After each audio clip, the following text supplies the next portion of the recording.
नवरात्र या भनौँ नवरथा भोलिबाट सुरु हुँदैछ र हामीले नवरथामा कलश र यसै गरी दियो चाहिँ स्थापना पक्कै पनि गर्छौँ र कलश स्थापना गर्ने विधि यहाँलाई भन्नुपर्दाखेरि सुरुमा हामीले कलशलाई श्रृङ्गार्नु पर्ने हुन्छ।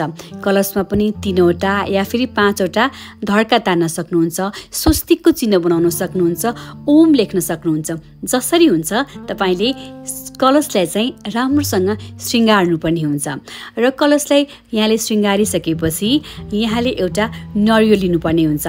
नरिवलमा डोरो, जुन हामीले हातमा बाँध्ने डोरो हुन्छ नि, त्यो डोरो लिने अनि हामीले नरिवललाई पनि श्रृङ्गारिसकेपछि नरिवललाई पनि बेर्नुपर्ने हुन्छ।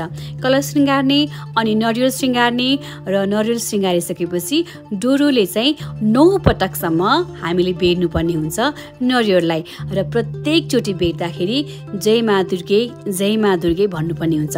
यहाँलाई दुर्गा चालिसाको पाठ आउँछ भन्दाखेरि पनि पढ्ने भयो, नभए पनि यहाँले जय मा दुर्गे भन्दै यहाँले त्यो डोरोलाई नरिवलमा बेर्नुपर्ने हुन्छ र बेरिसकेपछि हामीले अघि श्रृङ्गारेको जुन कलश रहेको छ सो कलशमा यहाँले थोरै मात्रामा त्यसमा यहाँले जस्तै अब तिल जौ राख्नुपर्ने हुन्छ, एउटा सिक्का राखिदिनु होला हैन।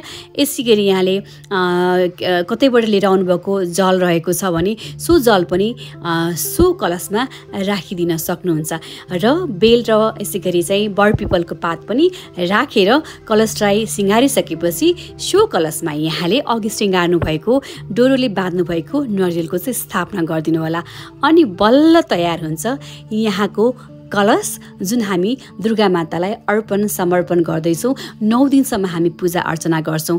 बेला बेलामा जल थप्नु होला, जल फाल्ने काम नगर्नु, जल थप्ने काम चाहिँ गर्दा हुन्छ र अन्तिम दिनको दिन सो सिद्धि भएको जुन जल रहेको छ सो जललाई हामीले घरको वरपर चारैतिर चाहिँ छर्किनु पर्ने हुन्छ, जसले गर्दाखेरि सकारात्मक ऊर्जा र माँ दुर्गाको शक्ति हामीले प्राप्त गर्न सक्छौँ। जय दुर्गे माँ, नमस्ते।